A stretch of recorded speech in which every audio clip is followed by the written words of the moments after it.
Happy birthday to me. Come on, going to video mo. Ngasi ay birthday ore. July 4. Numit pudi jumde. Date ka thaga dani jumi ba. Ado hojik khoi hojik seafood chaw ne ko me. Seafood chi kaukta nga na hangu dana iju. So pudi am so pe mim de kai de ui na hangjal lu bani seafood ai kaukta nga ora ma le na. Thi nga nge. Ado seafood ki mahau su tangu dani. Aduga cake su sa thoni ngasi je cake se hai gitu kai du maming du ko le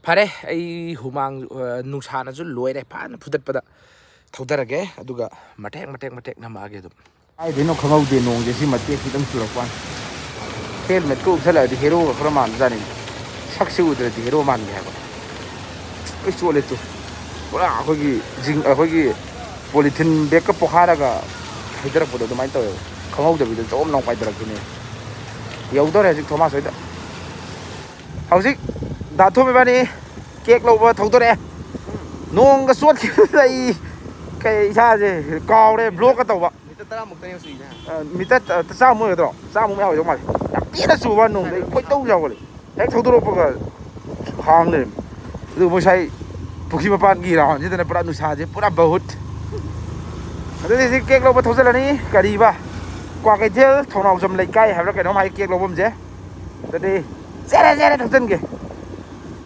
chắc cuộc em khẩn rồi hấp sang cái loại gì mà tiền chưa được mẹ cuộc thì nó cũng phương ngặt này ai bị hết rồi phải phải em mới imban làm bizam chọc cái guys imban chỉ đâu là tiền của làm bizam mà phun nhám thang này vậy cái sẽ smile lại cái sẽ hi 62 đâu mua lên này bỏ cái nó giống liền nhàn giống này ping đi lại chứ ai mà xí pam ne hujita ure nang thosing du ye nang si thosing du ye nang kai no mi khanau do nang ki da thosing ra ba mi no ơi xíu gì cũng này xin ni ma chuan hai do xíu cũng này xíu cũng này sắt cả đầu tại mình chịu quạt liền nè khơi đá lần hơi đá lá cái mọi freeze ta ngã tăng hấp sinh cái tàu này bác sĩ thôm là phải bây giờ xin lỗi thôm năm ấy bây giờ hấp bác tên có bố tí không có sự cải thiện nào hết đi à khơi đá lá đi à khơi học đồng mình nó trầm biếu nó mà hay à tu nơi học đồng cái mình nó sẽ đi cái đi ơiคุณจะไปไปเจอเจ้าใช่ไหมล่ะไอ้อมมต้องไปละเอาให้ดีให้แบบโลอ่ะไอ้พี่จะดูคุยได้ครับสมบัติสาพอเช่มินเนาะดาลันกีสิงสุงชินสินเรื่องกีตาร์สิจะทอมนะลายจะกันนักโคงี้ใช่แก่มุสุมันเด็กขันเด็กประมาณไม่สิงเจ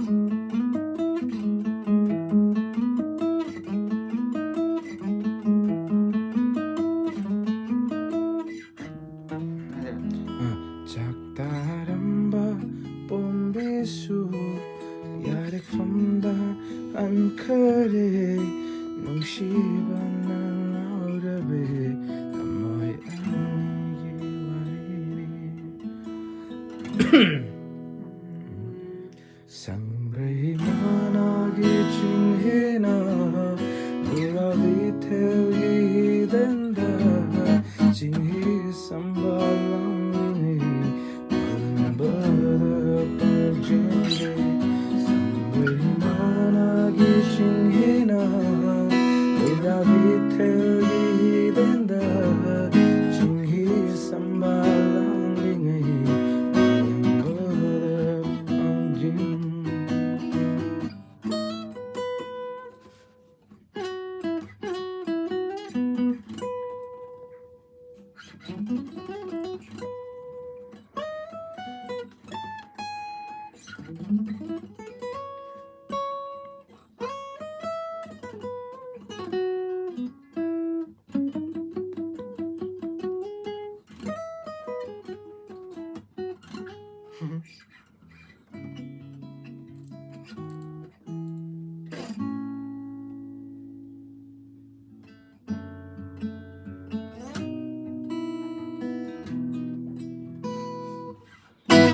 Cái ngày nó. What's good? What's good? Có một pha này. Khôi bố. Cái đó là cái hàng, cái đó là cái. Đấy. Quỳ để cô chỉ quỳ pung chứ. Tụi mày mà khai anh rồi lẽ. Aditya chứ. Đi kia đấy interview chắc kiểu đấy lạc tới lẽ khôi cắt ngày này đi. Happy birthday, bro. Happy birthday, bro. Thanks.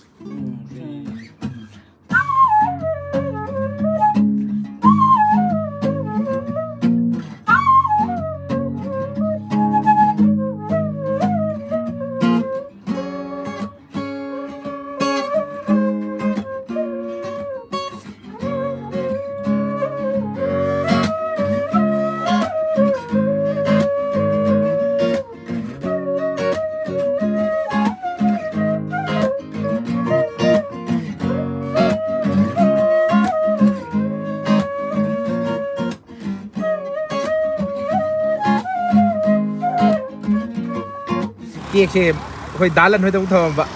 Sangat aku, bila kiek mana sih, macam apa sih? Hey. Tông nó.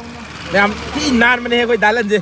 Ai tu batu da bada ka ta de kiek sok ra lo re. Mana kiek sok ni? Kiek sok ni ko, kiek sok ni. Sudah leh. Kau ngasih basi ki driver tu, gari ki driver tu mana pula kau kau inau sih na. Maming na, section. Diam sana mana? Lần cái mà mang phong đẹp đi. Mà mít sok pai da. Thì Han này dùng linh bạ. Ma phong ni u da ba. Thu này dùng linh bạ. Thomas si bạn đi tung đập phải Aditya lâu khá này. Thằng bác sĩ ông người ta bên đây tôi cái tiền quạt xe. Bang thay chỗ này nè, workout rồi bên này workout. Workout lo interview rồi. Didi kia này interview lo lại tôi còn mình nói lấy Aditya gì. Nó chỉ gặp bóc đủ rồi ra nó ngủ vậy. Không tiếng. Adu mà gì? Anh nó khale mềm, ngay khi seafood cha chứ bây giờ hết nó sưng nữa mà tầm sẽ cải thuốc cái sản là vấn đề anh lâu ấy. Mày ngày là cái. Betrayal này mà cái gì? Ai bên đó mà mình phong thua mà cái sao rồi. Chi phu là thì cái nga ko cái. Ai mi cúp khơi cặp thua rồi cả, cặp thua rồi cái phải nó lùi nó cái cha thua kia này. Các vị chính là cái gì hay đi calorie mà chính chắc thiết bằng ngầm đấy đâu ạ? Chả thì mềm gì cơ. Anh này, hôm mang tăng nhạc tập đi pi gió là quái tật đấy. Ok. Xong mình sẽ lấy con. Thấy đấy mềm đi thâu chân giờ cái khôi lên, mỗi cái khôi tiền đối đầu là cái tụi sẽ đẹp cái. Đâu đấy? Pung tụi mà khai ta đấy. Khôi cái tao tiền quất ngày ta mà tầm mát lấy hạt vi cái đấy. Sáu ninh nghe ạ. Silhau Restaurant nó lại đây có gì đó. Sudah sangat kasih sao nih. Hey, Rod TV. Happy birthday. Happy birthday hai. Thanks.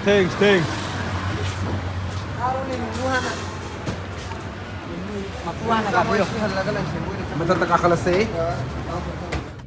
Ai cake se mayam sigi nusi khudol cake and gift sidai lo buni ko. Kanu dagi a ko kaithel thawra jom lekai sidagi. Khoi imanabam gi moi angang gi ju oiba.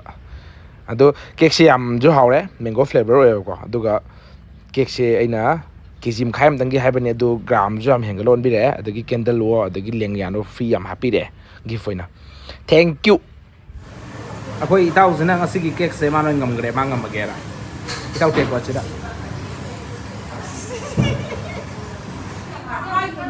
Akoi crew member sure. Mission apa kita lakukan? Dai puri to ko dini ko. Research apa kita lakukan? Ay sama. Yang sana nagatang ko ga.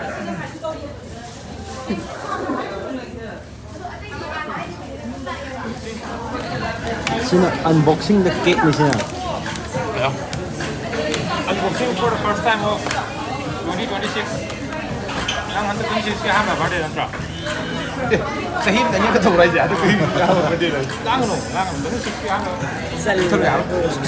Sahi koi pumphuni thoi su bagi koi amna su matik nungai da ba adu lang ngasi gi koi gi bunsin sang ba mangko jai pa pina video makta koi ma pu ma gi mafam dai ta re ko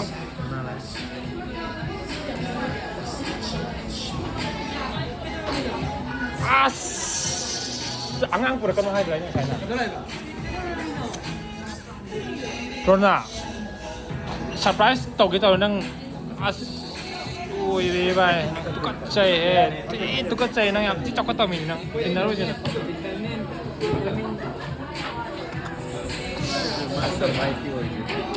ꯑꯩ ꯉꯁꯥꯏꯗꯒꯤ ꯋꯥꯊꯤ ꯉꯥꯡꯁꯤꯟꯅꯗꯅ video ꯅꯝꯒꯦꯅ ꯉꯥꯏꯔꯤ ꯌꯥꯝ ꯑꯟꯑꯦꯛꯁꯄꯦꯛꯇꯦꯗꯇ ꯂꯥꯛꯑꯦꯀꯣ ꯂꯥꯛꯑꯔꯣꯏꯅ ꯍꯥꯏꯔꯝꯃꯕꯅꯦ ꯃꯥꯁꯦ ꯁꯨꯡꯂꯥꯛ ꯂꯥꯛꯑꯔꯣꯏꯅ ꯏꯃꯥꯟꯅꯕꯤ ꯑꯃ ꯂꯥꯛꯁꯜꯂꯦ ꯑꯗꯨꯒ hello ꯑꯩꯗꯤ ꯈꯪꯗꯦꯍꯦ ꯂꯥꯛꯄꯗꯤ ꯊꯦꯡꯅꯕꯅꯦ ꯃꯥꯅꯦ ꯌꯥꯝꯅ ꯑꯩꯈꯣꯏꯒꯤ ꯀꯣꯏꯟꯁꯤꯗꯦꯟꯁ ꯑꯣꯏꯕ ꯍꯥꯏꯇꯥꯔꯦ ꯀꯣꯏꯟꯁꯤꯗꯦꯟꯁ ꯑꯣꯏꯗꯦ ꯑꯣꯏ ꯌꯥꯝ ꯊꯤ ꯑꯣꯏ ꯀꯩꯅꯣ ꯌꯥꯝ ꯉꯧꯋꯦ ꯉꯁꯤꯗꯤ ꯉꯧꯋꯦꯗꯤ ꯂꯥꯏꯠꯁꯤꯅꯤꯗ ꯃꯌꯥꯝ ꯈꯪꯖꯟꯕꯤꯔꯛꯑꯣ ꯁꯤꯗ ꯂꯥꯛꯑꯗꯤ ꯃꯦꯅꯨꯁꯦ ꯁ꯭ꯀꯦꯟ ꯑꯣꯏꯅ ꯇꯧꯋꯤꯀꯣ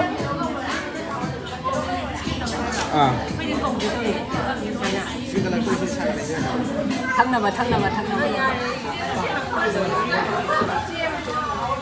ꯊꯕꯛ ꯌꯥꯝ ꯆꯤꯜꯂꯦꯕꯀꯣ ꯆꯤꯜꯂꯦ ꯑꯩ ꯉꯁꯤ ꯅꯣꯏ ꯁꯔꯄ꯭ꯔꯥꯏꯁ ꯇꯧꯔꯣ ꯑꯩꯉꯣꯟꯗ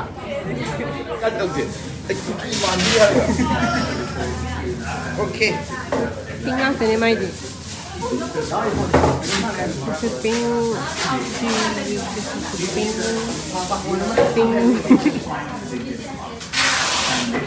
ꯑꯇꯩ ꯄꯤꯡ ꯂꯩꯇꯦ ꯂꯥꯛꯑꯔꯣꯏ ꯍꯥꯏꯕ ꯃꯁꯤꯒ ꯂꯥꯛꯑꯔꯣꯏ ꯍꯥꯏꯕ ꯃꯤꯅ ꯒꯤꯐ ꯂꯩꯁꯜꯂꯛꯑꯦ ꯂꯥꯛꯀꯦꯅ ꯉꯁꯥꯏꯗ ꯂꯩꯕꯅꯦ ꯃꯌꯥꯝꯁꯦ ꯒꯤꯐ ꯑꯝꯇ ꯂꯩꯇꯦ ꯁꯔꯄ꯭ꯔꯥꯏꯖ ꯇꯧꯔꯛꯀꯦ ꯀꯩꯗꯧꯔꯒꯦ Thank you kaya mga thank you happy today thank you happy mo happy ni thank you cake pink gift ki kano ju pink adagi lengyan ju pink happy birthday kuchu da ngare pink moi da ang ngoi kano bro swai ngok jalo Blackpink Blackpink oh black pink Blackpink hả mẹ moi sei yam thai aduna copyright la ni yam sang na rồi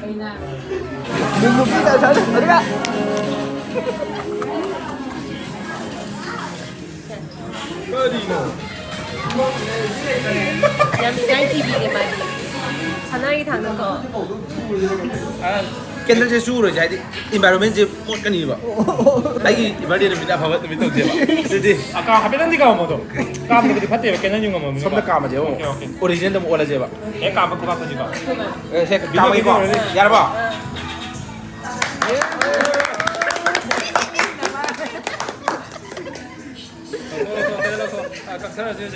jadi mai thong sa ba tu pula sa je bro mas am temu salo Happy birthday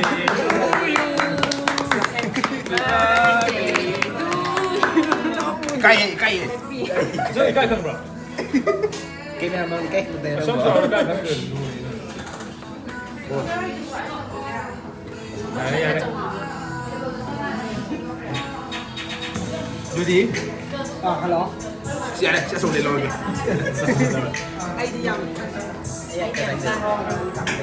ꯍꯥꯟꯅꯗꯤ ꯑꯩ ꯅꯨꯄꯤꯅ ꯀꯃꯥꯏꯅ ꯅꯪ ꯀꯃꯥꯏꯅ ꯂꯣꯏꯔꯣꯏ không hay 까이 파게 ấy tôi gì mẹ 다시 낭디 đi đây các bạn rồi mẹ 낭디 꾸는 미 락보다 까이 파게 하면 ai gì sẽ có cái chơi mà học sẽ là mình chỉ hai thằng cái số không à du ai cái birthday gì budi seafood chani ham gì cái excitement gì này mê lên mà 시푸드 알지? cốc tăng à 곱당아 nhưng mà béo rồi 그냥 비장 ôi mà bà tiền tới lẽ em bà tiền đấy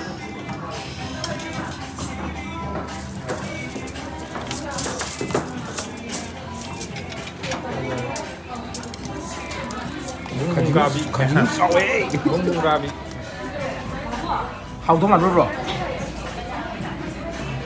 ơi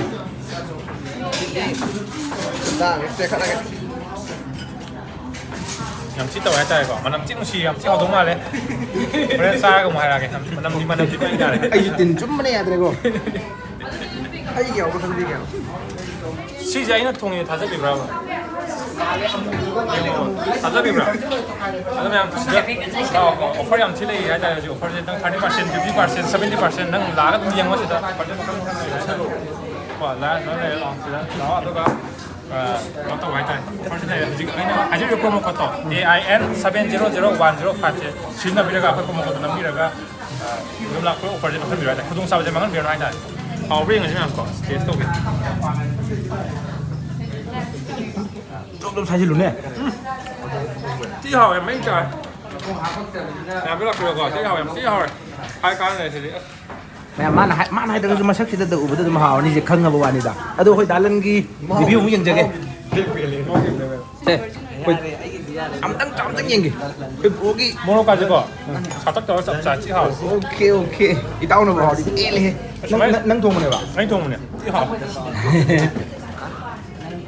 Rồi nó sang slow rồi cái ngại đây này story sẽ xin nhỉ. 하도 저거 런던 영어지. Rốt làm sao nè.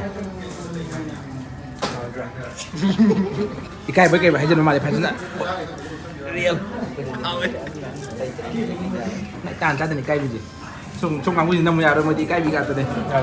À đây cái mua hộp dần kìa. anh là trồng mình có cái à biết review rồi. Đúng không? Sao dùng cái đồ review các bạn? Hết thì hệ. Cái gì đâu. Cái nuôi nè. 이름 씨 Cái nuôi 거기 라이닝 맨아. 아 진짜 시푸드 안 써.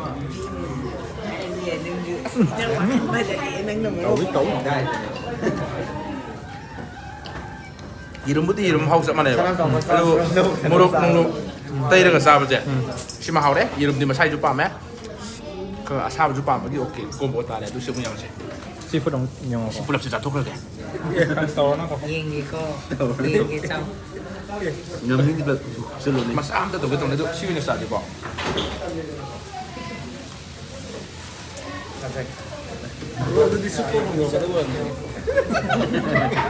근데 막 구정 사정 그래 말이야. 물론 사진 찍다 보면 뭐.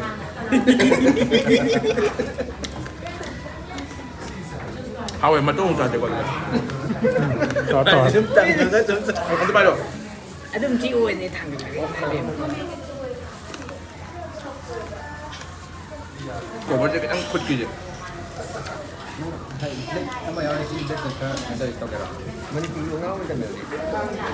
mà sao ở tin chúng mà.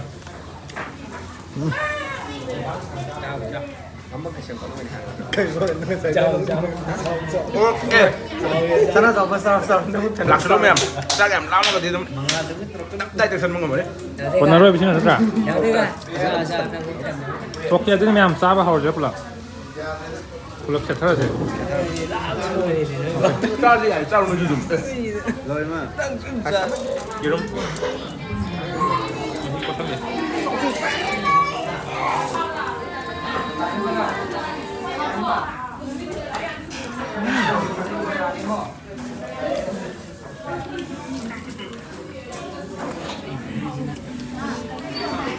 rồi sao với ra cầm được bỏ rồi có cái sai mà tôi ai ghiền gì vậy mỗi một sao với cầm được bỏ ai ghiền gì vậy một sao rồi 가세. hả 시에 거기 가진 하나는 거. 거기 밀라디 가진. 이 한 뒤에 되게 라프는 밀라디 가진 거. 뭐 이제 समुद्र फेनाने को जा रहे ở đây em sao bây giờ rồi đấy phone bị chú giàu để 15% khác ngay đây sẽ lau restaurant này có em sai gì cái gì ba malum tụm airport market lạc của tụm tả đấy đông chú chú đấy ở tụm em ai đó cái nó tiền bao phải advertisement cái em tụi bạn tiền tụm ai zoom xem này không cái vài khu cũng mấy cái cũng mấy tụm khơi sao và tụm bấm cho cán đi em hay là như vậy tụi còn một khơi tụm ngầm vào cán cả ở đó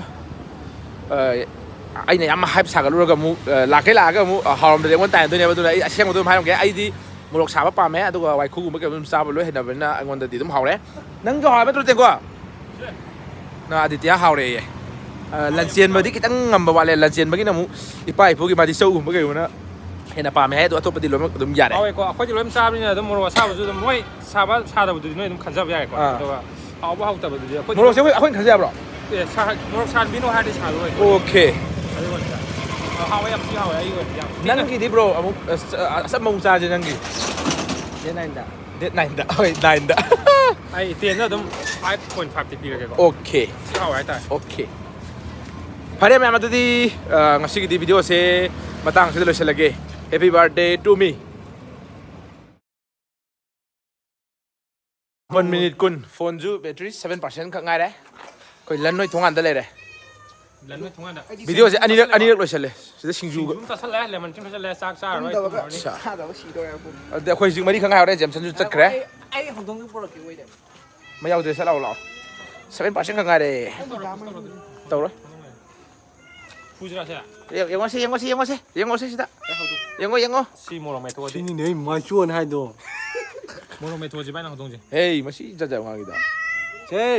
โอ้ชิงช้าก็ห้าปะก่อน se menu pare dadi ชิงช้า guys ห้าปะ video se ani rak loi chale muka ชิงช้าห้าปะก็งานดีกันตอนในขายก็ oh se dadi